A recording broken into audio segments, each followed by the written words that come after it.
তোমরা সবাই ছোট, তোমরা সবাই শিশু বাচ্চা। এই শিশু বাচ্চা একদিন তোমরা তোমাদের ভিতর থেকে কেউ জজ হবে, কেউ ব্যারিস্টার হবে, কেউ উকিল হবে, কেউ হচ্ছে বড় অফিসার হবে, কেউ পুলিশ অফিসার হবে, কেউ প্রধানমন্ত্রী হবে, কেউ রাষ্ট্রপতি হবে, কেউ এমপি হবে, কেউ মন্ত্রী হবে, কেউ নেতা হবে। এক এক ধরনের এক এক ভূমিকায় যাবে। তোমরা দেশের ভবিষ্যৎ।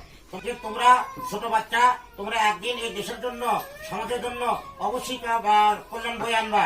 তোমাদের আমি দুটা কথা বলে আমি কথা শেষ করব, যে তোমাদেরকে প্রথম কথা হচ্ছে কি, তোমরা বাবা মার সেবা করবা, বাবা মাকে শ্রদ্ধা করবা, বাবা মার ভক্তি করবা এবং বাবা মার কথা মতো চলবা। তারপরে দ্বিতীয় কথা হচ্ছে কি, তোমরা 5 ওয়াক্ত নামাজ পড়বা, ইলম শিখবা, ইলম শেখার মাধ্যমে আমল করতে পারবা। এবং একদিন তোমাদের সবাইকে মরতে হবে, এই শেষ সময় কিন্তু তোমার পাশে কেউ থাকবে না। সেই জন্য ইমান আমল নিয়ে তোমাদেরকে এখনই প্রস্তুত হতে হবে। আর যৌবনবাসী তরুণবাসীর ইবাদত আল্লাহর কাছে পছন্দ। তোমরা বাবা মার সেবা করবা, নামাজ পড়বা, আর সবচেয়ে বড় কথা হচ্ছে এলাকার বড়দেরকে সম্মান করবা, ছোটদের স্নেহ করবা।